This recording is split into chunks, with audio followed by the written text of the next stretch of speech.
Welcome back to the program we have called The State of Our World. And today we are going to discuss something very important, and that is parenting and what happens with children who don't have good parents, and how much does the state get involved, and all kinds of issues coming up today. And I'm Alan Payne, and I have been pastor, professor, and I'm going to turn it over to James and let him introduce himself, and he has some questions for us today.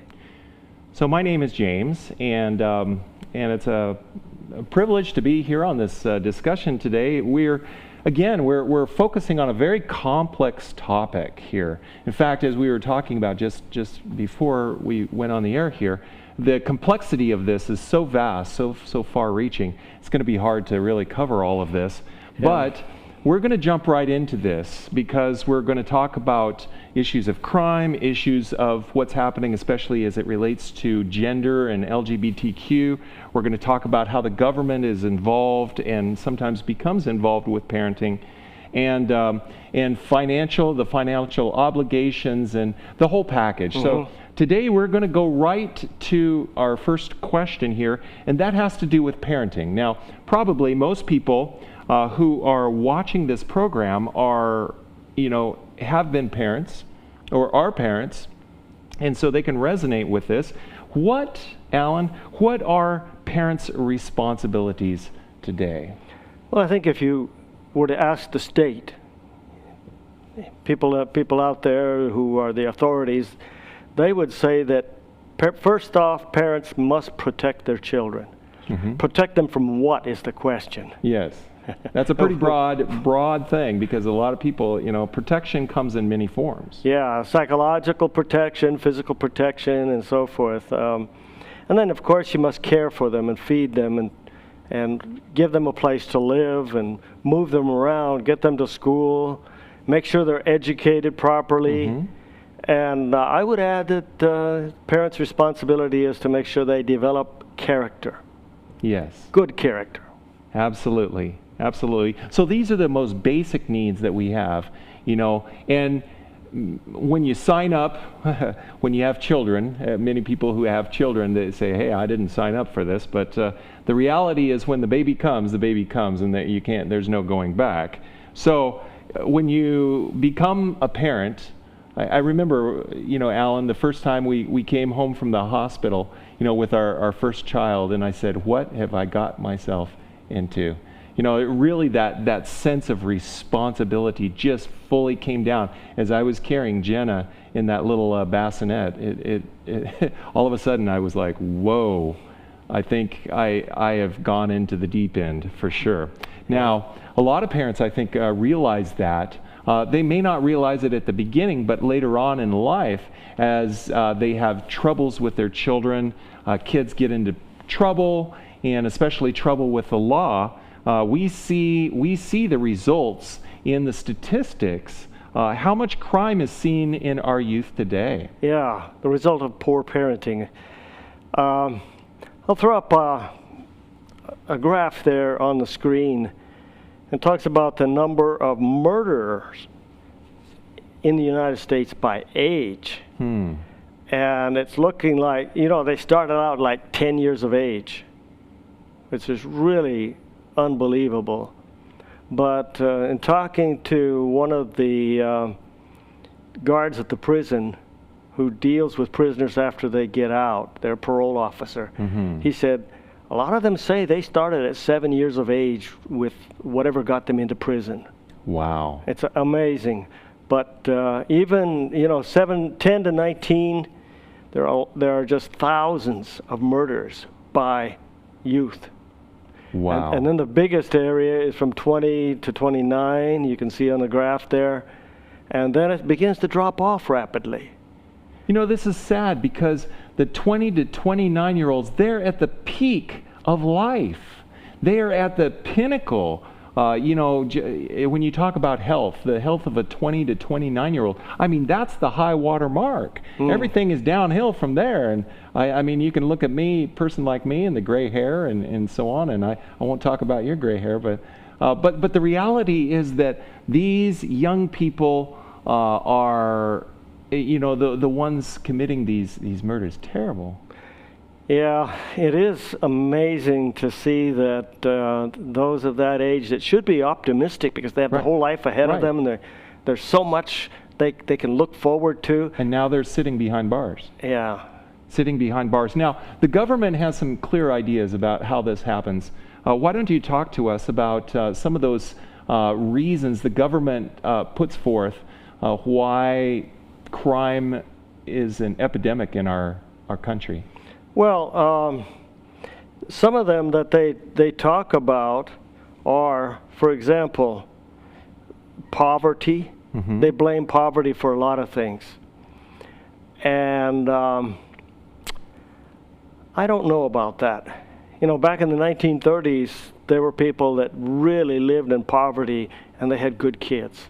Yeah, that's right. The Depression. I mean, the Depression hit. When you talk about poverty, do we see a rise in crime, an equal rise in crime because of the Depression? Yeah, I gave studies to a guy, and he said, yeah, we had hard times, man. We had several, I think there were 7 kids, and father was blind, and mother was deaf and dumb. It was terrible. And they said that they would go out to the dump and get what food they could get in the dump and mix it with dog food. And, we got through the Depression, he said. Yeah, none of them got into crime. They were good kids. The government also says other things that the government says. Yeah, they blame unemployment. Okay. But how many people really want to be unemployed is another question that you'd have to answer there. Right. Poor education. Mm-hmm. And again, education is offered to everyone. Now we're talking public education because, the fourth one is what? That's a form of education as well. You're talking about parenting? Yeah, parenting. Parenting is education. The first school that you attend is the school of the home. Your mother is the first, mother and father are your first teachers. Yes, and a lot of it comes from the home. When I go to a kindergarten class, I look at those kids, or a first grade class, I say, every one of these kids has the same opportunity if they take advantage of it. But a lot of it comes from the parenting and how their parents inspire them. So yeah, that's pretty important. They blame overpopulation. I'm not sure of that. I think that's pretty weak. But what happens? We could spend a lot of time on this. But what happens in these big cities when they move from small towns to a big city? There's anonymity. Nobody knows them. And especially if you're walking around in cold weather with a hoodie on and you have to wear a mask, and crime is going to go through the roof because they figure they can get away with it. Nobody knows me here. It doesn't reflect on my family. Mm-hmm. So yeah, overpopulation. Big cities tend to have a lot of trouble that way. Then lack of parental supervision is one that they often mention. Yep. And I can see that. A lot of parents don't have time for their kids. Mm-hmm. Mm-hmm. And they're using the school system to babysit. They just don't want to be there with their kids. Parents have gone AWOL. Yeah. Absent without leave, yep. And also inconsistent discipline. We'll talk about this a little bit later too. Okay. Harsh physical punishment. There's 2 sides, no punishment and harsh physical punishment. Going overboard. Yeah, and the state gets involved there too. We'll talk about when the state gets involved. Delinquents, it says, frequently complain of unfair, non-objective administration of discipline. Okay. So they're complaining about the type of discipline. Maybe it's inconsistent. They don't really understand why they're getting punished. And is this discipline in the home or discipline in the school system? I think it's in the home. This is in the home. Okay. All right. And added on to this, there is a government study. Mm-hmm. And this government study, they say children from large families with unemployment problems or disorganized and unstable families with inadequate supervision of the kids. Mm-hmm. You just run out and do whatever you want, out and come home at midnight, type of thing. Or when there's conflict and disharmony of the parents fighting, Mm-hmm. kids learn to fight. Mm-hmm. Yeah, From because the they see it parents. from their parents. Yeah. Right. And poverty, they say, I'm not sure about that one, but that depends a lot on the parents.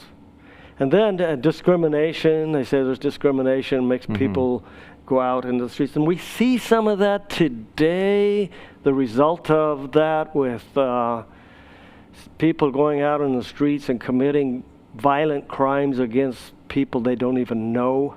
Mm-hmm. Sucker punching them on the street or pushing them in front of a train or all kinds of things they're doing.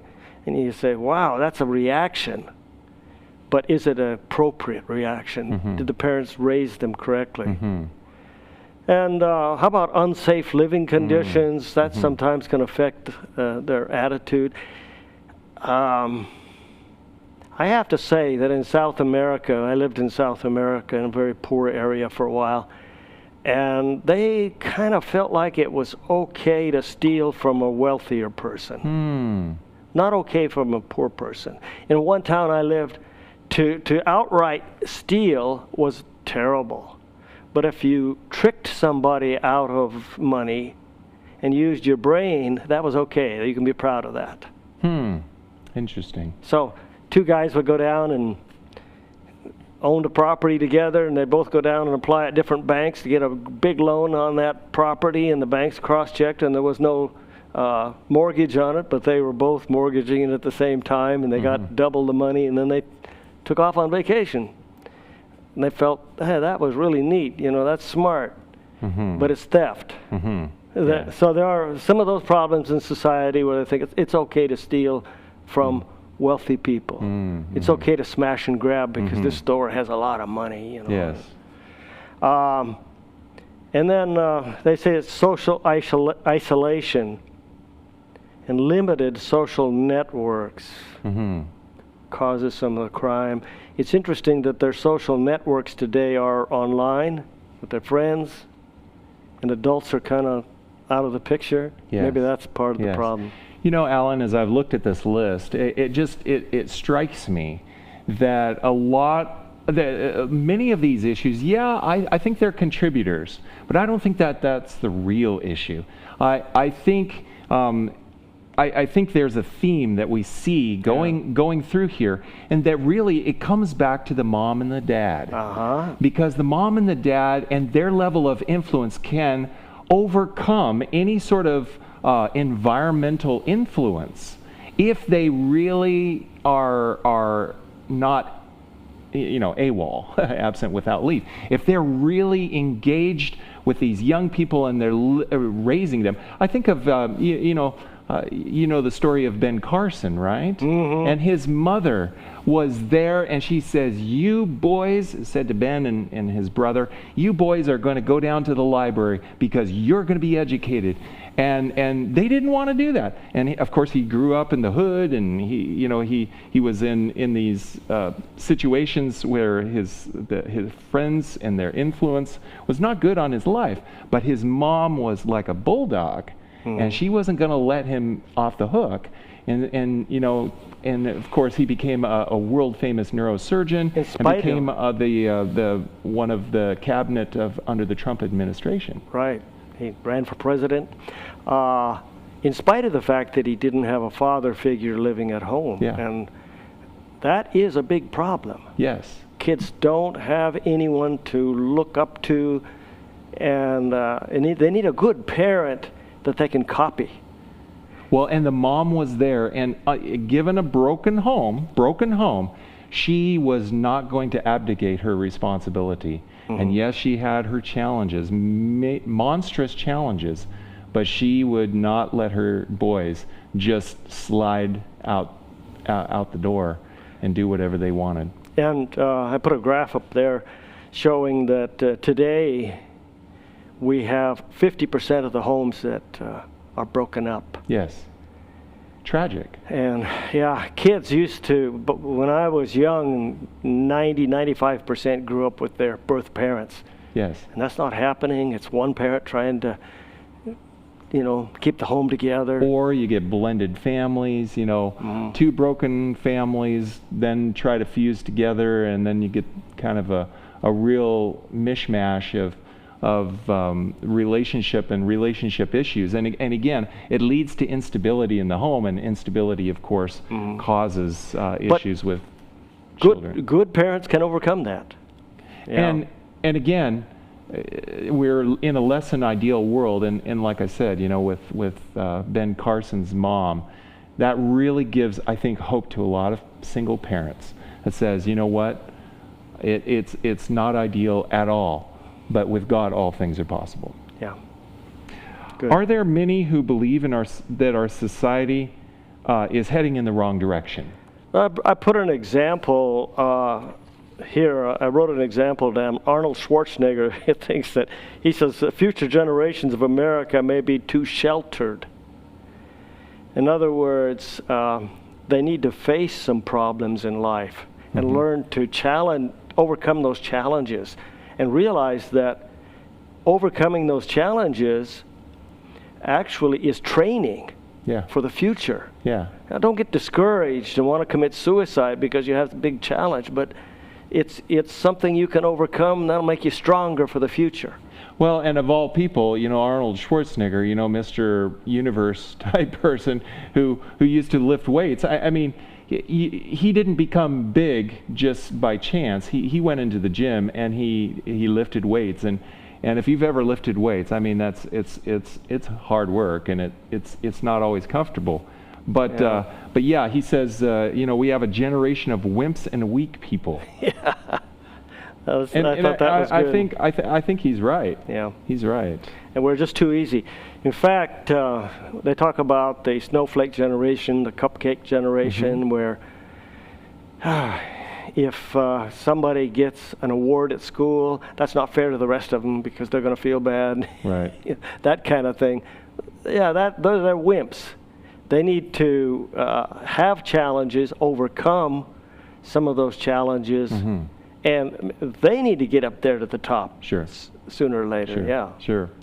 So let's talk about what causes parents to lose their parental authority. What is it? What are those factors that causes them to just kind of flake out? Undermine their authority. Well, I was reading some information from some psychologists and government people, and they said that the biggest problem is probably divorced parents. When they get divorced and they criticize the other parent because they have had some feelings hurt. They're hurt. And so they criticize the other parent. And so the child goes from this parent to that parent, and they're both criticizing each other. And in some cases, they become permissive. I want to be the good parent, and I want that one to be the bad parent. So I'm going to let the child do anything he wants to do here. Right. And then both parents may become very permissive. And the child never does have structure in his life, or doesn't know good and bad, right and wrong. And children are very quick to figure out that says, hey, there's a situation where my mom and dad aren't on the same page, and they will take advantage of that situation. They will. And so, and I'm thinking of my own family and so on. We made a decision. We're not going to argue in front of our children. We're going to go into the bedroom and we're going to talk it out in quiet tones. We're not going to throw objects and scream at each other because that's not the way that Christian parents should be behaving anyways. But the point is that that's right. These kids need to see a united parental authority, and not just mom is over here and dad's over here, and I'm gonna pit them one against the other. I think I never felt more proud than when my son called me the other day and he says, you know, I never saw you two argue. That's great. I never saw you fighting or arguing. And I thought, that is good that he has that example. Now the key is this, is that every relationship, every marriage that I know of has disagreements. We have our disagreements. It's not to say that you're not without disagreement, but you just made a commitment that says, you know what, we're going to work this out, and if we have to do it in private, we'll do it in private. So let's maybe we should transition a little bit. Let me say too, before that we go on, that one of the worst things that happens when these broken homes is that one parent will be telling lies about the other parent. Ouch. And that parent, you know, the kids are so confused. Or accusing the other, they're telling a lie, and all of a sudden the credibility just disintegrates. It goes away. Yeah, so any influence that parent may have on the child to be an example for that child growing up, it's just gone. They're destroying each other, and so there's the example that the child grows up with, is this fighting, being destructive, lying. It doesn't work. And so Alan, what happens is, because marriages are in trouble, parenting is in trouble too. Because what happens is, as a marriage pulls apart, separates, there's this rift. And I know of numerous of my friends whose, sadly and fortunately, their marriage did not survive. It ripped apart. And of course, the children are left in this gap in which mom is in one place and dad's in another. And in the best of circumstances, the very best of circumstances, you know, they get to go back and forth between the parent, assuming that both parents are still trying to do the responsible thing. But sadly, in most circumstances that I know of, they almost entirely spend, you know, time at one parent's house, and then maybe a few token days or you know, a little bit during a vacation time at their other place. And it's heartbreaking to see, because how can these kids get get accurate understanding of what it takes to be an adult when the adults are absent in their lives?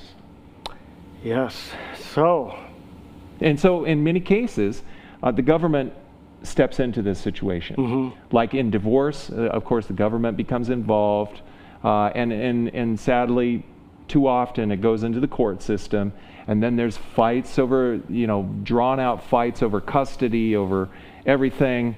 And but we also have another situation where the government steps in, and that's when parents have completely and utterly abnegated their parental rights, because they may be on drugs, taking drugs, and or severe neglect or abuse.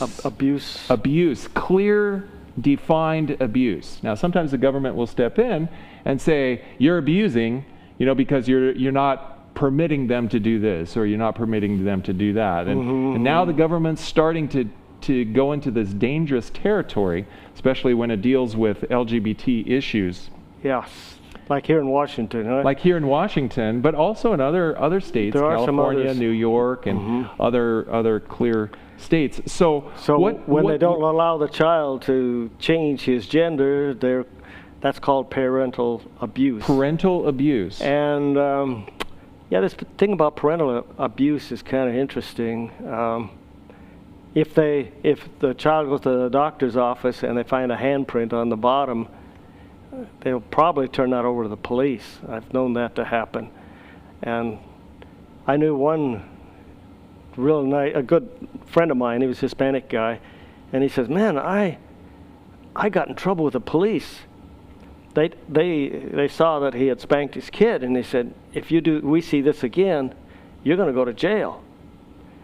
And then the kid later went out and was damaging public buildings and painting on them, you know, graffiti, and the police came to him and said, if you don't control your kid, we're going to put you in jail.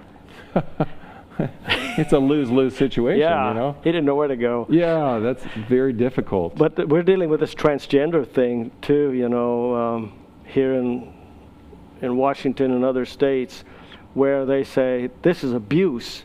It's mental abuse, psychological abuse, if you do not allow this child to change gender. And I don't know what is causing this idea that they need to change gender, whether it's not having one parent or the other in the home and they're always around their mother and they think they should be a woman. I don't know what it is. But they're really pushing this now. They're probably only 5% in the country that are LGBTQ. But they have books in the libraries. I put on a screen there some of the books that are out there, and parents now are objecting to those books being available for small kids. Yeah. I know high school is not an issue so much, but for the small kids. And there's one called Genderqueer, and there's another one, All Boys Aren't Blue. In other words, I guess some of them are pink.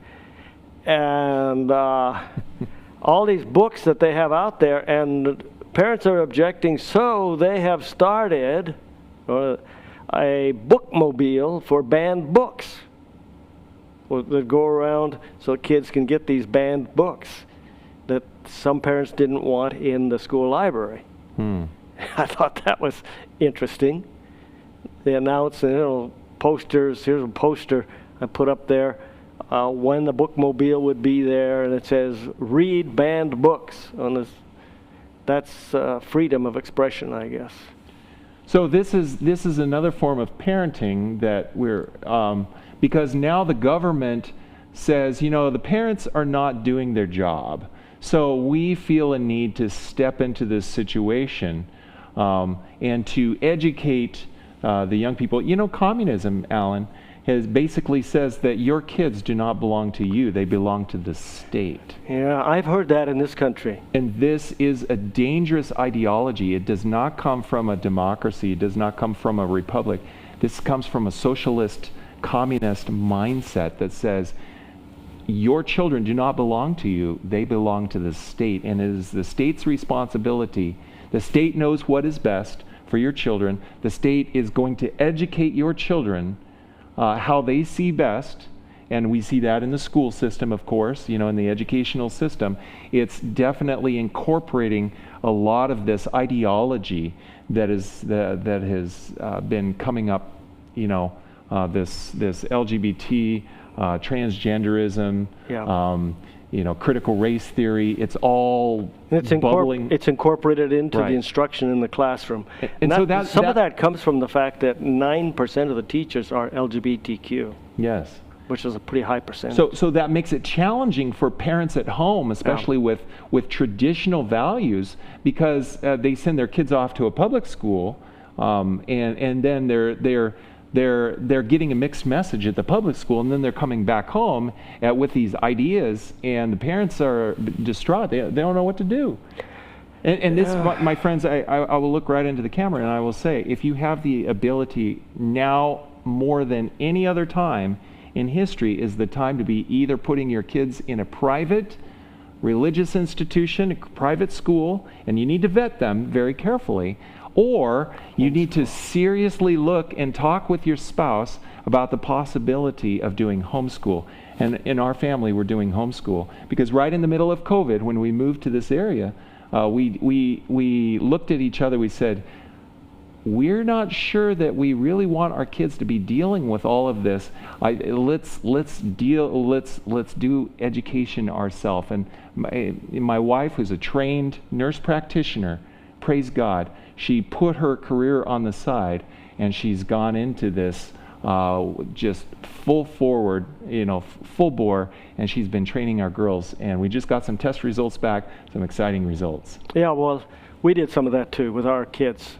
Of course, as overseas workers, it was almost necessary being in a very poor village, but we did that too, and it was good. Yeah. It was good. So let's continue on here because the clock is rolling here.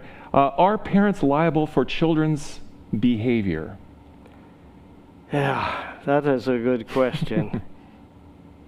How culpable are mom and dad? Yeah, I have looked up some of that too. Here's some.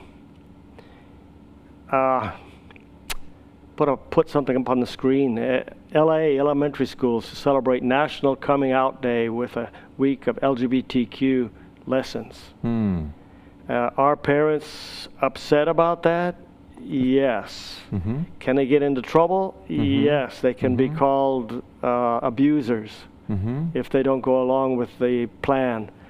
Put another one up there. Pennsylvania School District reverses trans bathroom policy weeks after student walkout. The students themselves walked out. Wow.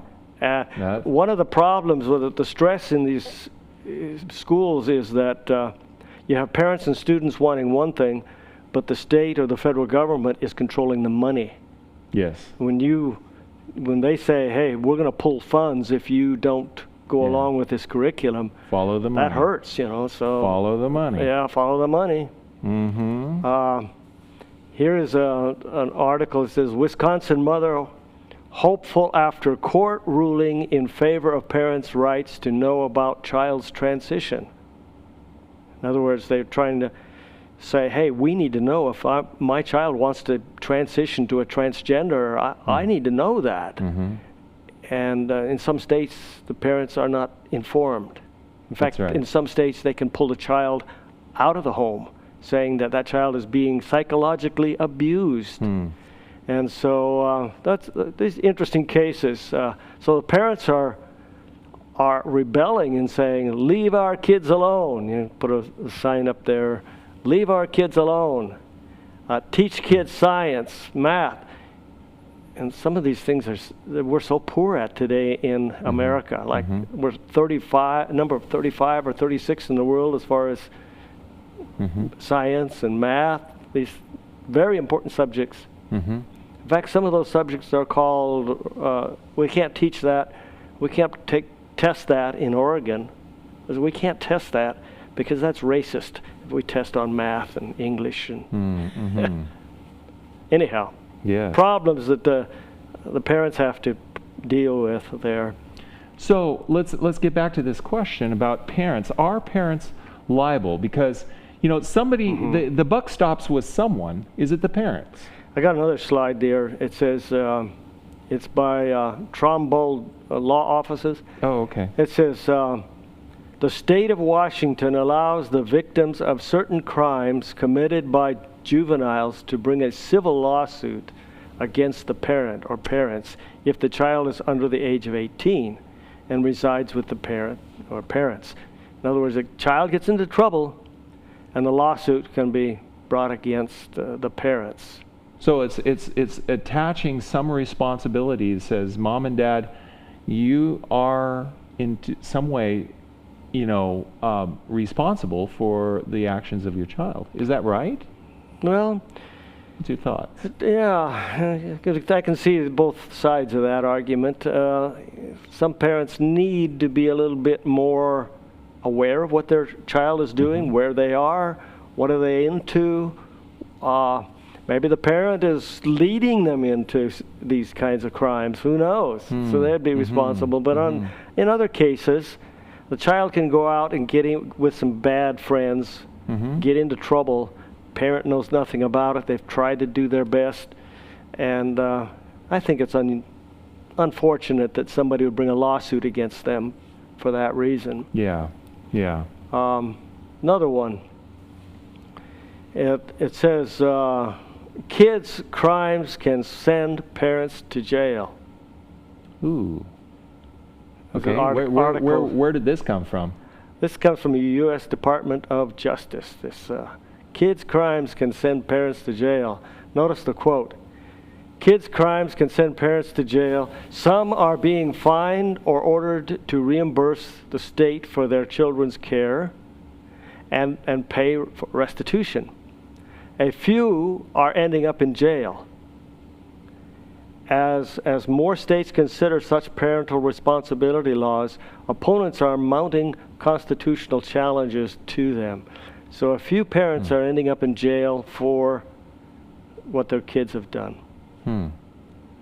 Again, I think every situation needs to be carefully weighed, because not all situations are the Right. same. And we're going to look in the Bible because it says that that parents should not be carte blanche punished for the sins of a child, or the child for the sins of the parent. Right. We'll get to that too. We'll get to that. Yes. And it is unfortunate that sometimes, particularly when they're trying to take guns away from people in the community, where if a parent somehow has a gun and that child gets into a locked compartment or gets to the gun and takes it out and commits a crime, then the parent is held responsible, even though the child might be a 17-year-old. And it's unfortunate that 17-year-olds are being used sometimes by criminals. We live down in the state of Idaho, and one night we went out to a prayer meeting, and we came back, the house was broke into, the garage door was up, they'd gone around and broke a window in the back and got in. And checking it out, we found out that they'd been next door, and they came over to the lady and says, "Is so-and-so here, a girl's name?" And no, she doesn't live here. They went over and knocked at the next door. Nobody answered. Nobody's home, so they backed a van in and cleaned it out. And they were using 17-year-olds because they figured, well, they'd just be in a juvenile detention home for a few months and then they're free again. Yeah. So let's continue on here. Are some parents irresponsible in supporting their children? Yeah. This happens a lot. Some people have kids and they never do want to support them financially. You notice that in the neighborhoods you say, we're raising money to buy coats for kids, school supplies for kids, backpacks for kids, and of course there's food, and we'll get into that. I could take a look at that, how much food is given to parents to raise their kids because the parents are not taking that responsibility. Why did they have kids if they can't support those kids? I understand that some people fall into very unusual circumstances. Yeah, sure. But this is happening too much. And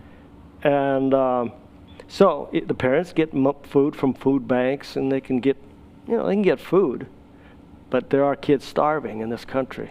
The complexity of finances, though, the finances, and that's a whole different topic that we could get into. Yeah. But finances with family and households and so on, people spend, over $100 on a cable television and so on, and a lot of this just feeds into these children's ADD,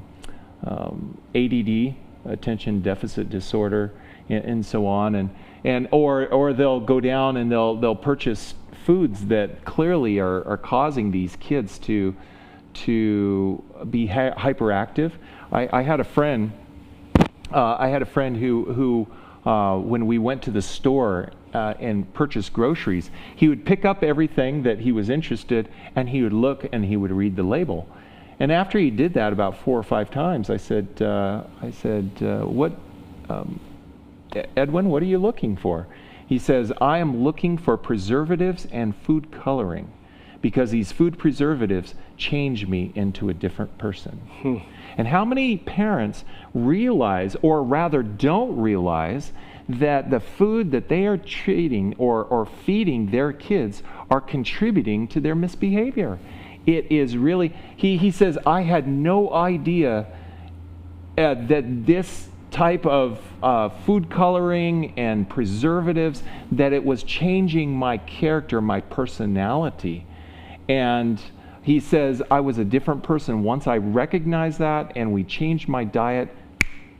It was night and day." Well, another problem is that parents are just not responsible for their kids. Yeah. And so the school feeds them. They have to feed them breakfast because parents don't give them any breakfast. it doesn't cost too much to buy potatoes and beans. But parents are buying $1,000 cell phones. Yes. And there might be 3, 4 of those cell phones in the family. And, or they may smoke, you know, a person smoking can easily spend $1,500, $2,000 a year for just one person. And all of those things that the parents want and their needs, they think their needs, are taking away from the children. So I would again say that getting back to parenting here, it's interesting that it says that I did some search with the federal government. They're feeding 2.7 million children a day. Wow. And at a tremendous cost of about $688 million there. And this is annually. Well, I would assume that it's not annually. Okay. But it says 30.4 million students can't afford their school meals. 68.8% of the schools said they had unpaid meals, you know, student meals that that were not covered by anybody. The school had to take the loss. So kids are showing up to school, they're hungry, and so the government steps in and says, look, you can't educate kids on an empty stomach. So we got to do something about that. So now the government's picking up the tab, picking up and so on, and they're bringing in food service so that the kids can get a decent meal or a couple of decent meals in a day, because, you know, parents are again struggling in that area of taking care of their children. And I think churches can do something there. I know in the summertime, our community service building was used for students getting meals in the summertime. You had to feed them not only during the school year, but you had to feed them in the summertime. And we also fed people from the community. The churches, different churches would take turns with hot meals every day, you know, so people could get something to eat. And they even provided a place for families to live until they got back on their feet. So churches can do something there. It was interesting. It talked about the average cost of preschool full-time was $13,650 per child. Wow. More than $13,000 per child for preschool.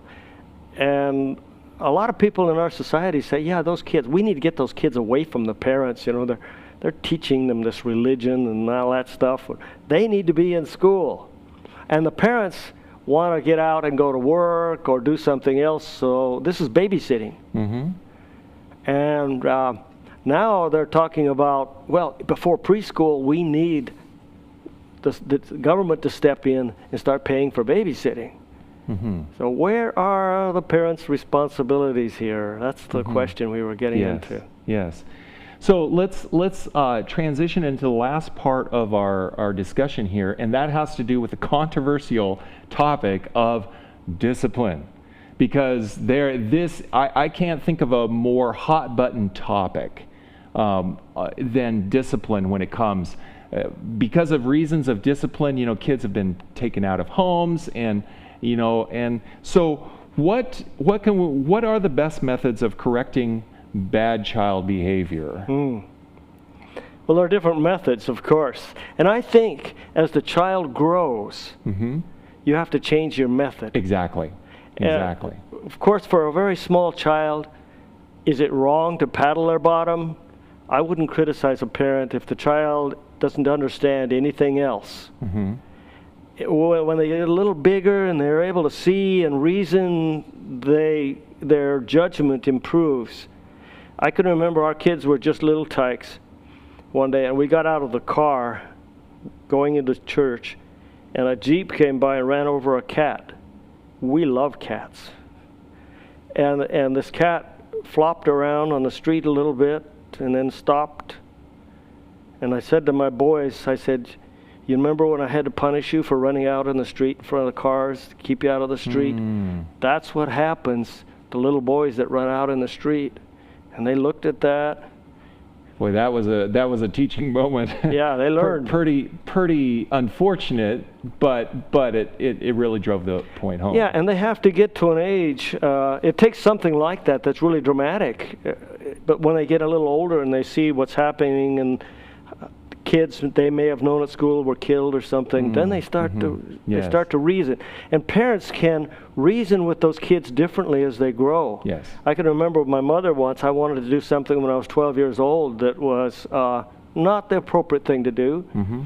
And if she'd said no, I may have done it anyhow. But she says, you know, we have brought you up to know what is right and wrong. You're going to have to make the decision to do the right thing. Oh, that was terrible she said that, because I didn't do it, of course. So talk to me a little bit about research. Do we have some research that talks about discipline, childhood discipline? Well, I would say that to be perfectly honest, like I'll go back to this, where they're growing, you know, and you start out physically removing them. Give them a swat or two just to kind of, and you know, if you just think about how you train animals, behavior. You train animal behavior by taking things away from them or punishing them. If you know, if they do something bad, you remove them. Or when you want them to do something good, you reward them. If you're teaching a dog or a cat, and a cat can learn lots of things too. And but children are no different. When they get a little older and you start removing things from them. I can remember my father-in-law, it was kind of a joke, but he says, now, he says to one of his grandchildren, he says, I'm going to be very positive about this. If you don't suck your thumb, you will get supper. He was joking, but removing or giving rewards is what's next. And then when you get to an older age, you can deal with it logically. Sure. We have a lot of rebellion among our youth because we have taught rules and not principles. Teaching principles is really hard because you have to live it. And that I you think, learn it by example. Exactly. I think, Alan, probably more important than anything else is the example of the parent in training the child is best learned by modeling it for them. The Bible says, train up a child in the way he should go, and when he is old, he will not depart from it. That's Proverbs 22, verse 6. Right. And so, getting in the Bible. And one of the things that we did, you know, when we were, and trust me, my wife and I are not perfect parents, okay?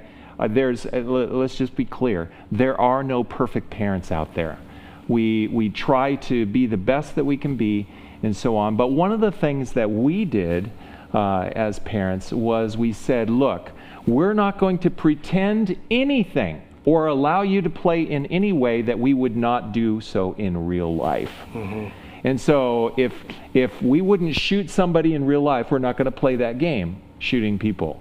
And if we're not going to, you know, if we don't tell lies in real life, we're not going to pretend to tell lies or steal or whatever it is.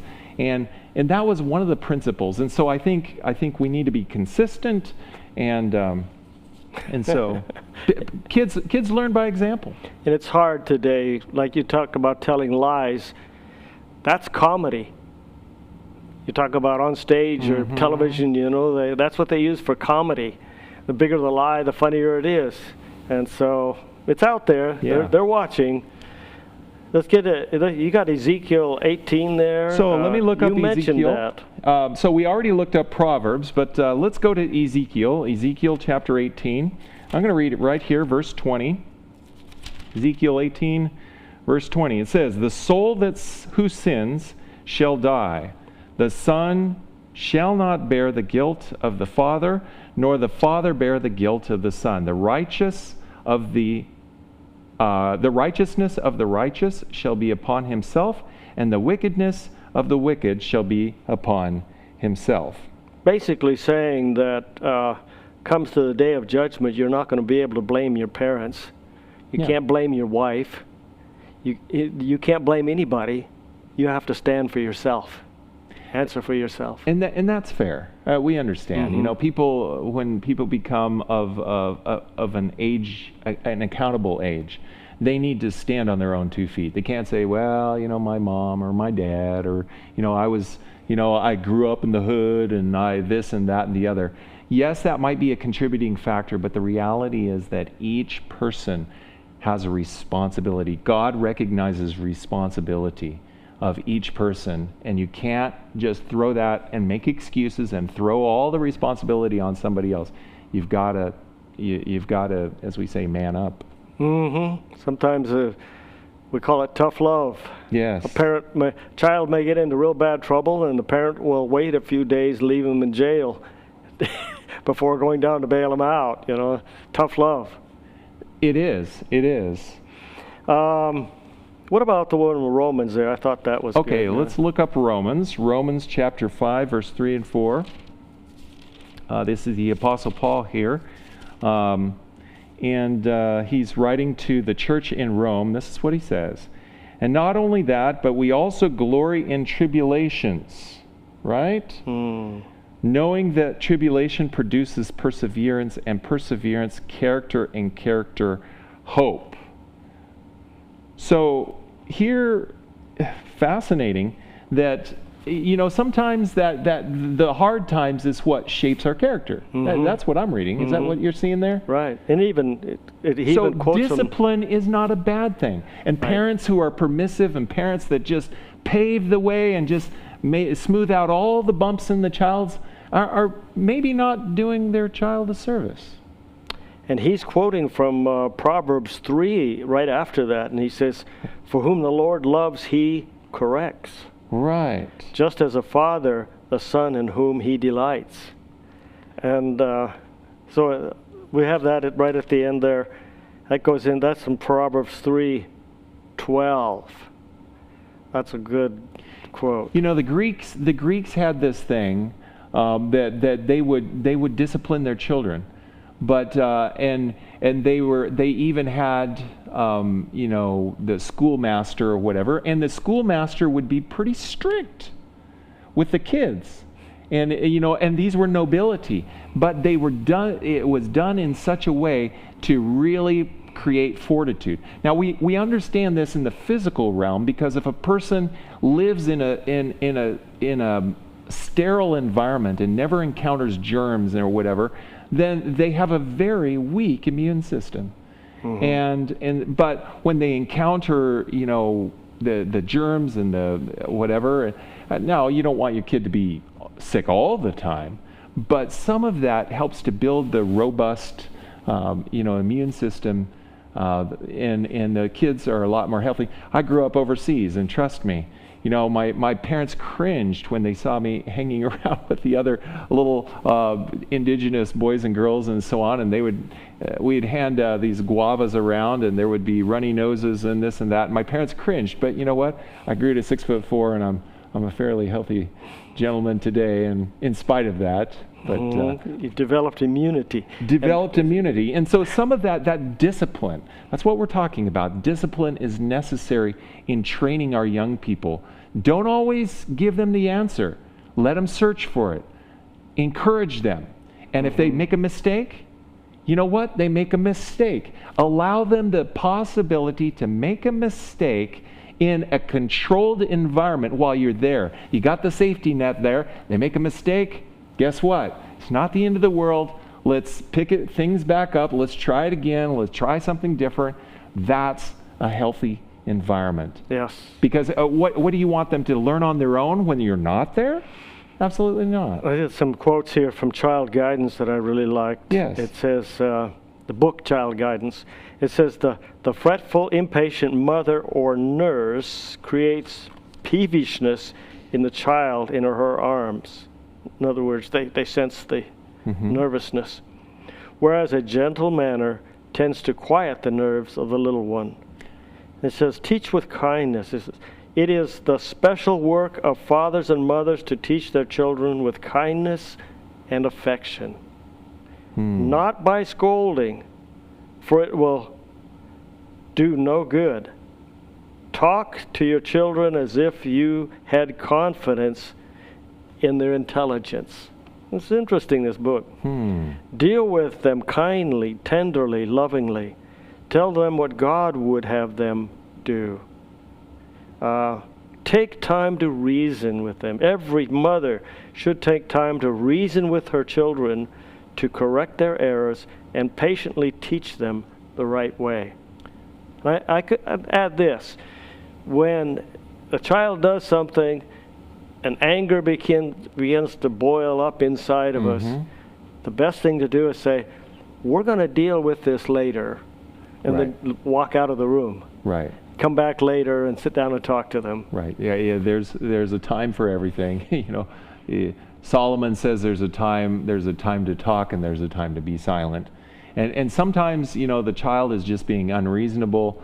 And in those moments that, no amount of reasoning is really going to take, is going to make a difference at that point in time. But when they're open and when you can have that candid conversation, I think it's important to, in a calm way, again, when you're dealing with discipline, when you're dealing with these teaching moments, don't become flustered.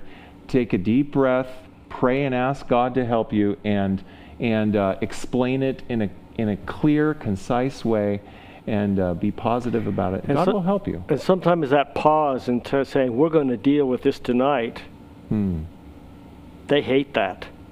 Let's get it over with, Right. Just thinking about that until the evening, it has an effect too. So it helps us to calm down and helps them to think about it before you have to sit down and really deal with the problem. So in conclusion, we realize parents have a responsibility, a God-given responsibility.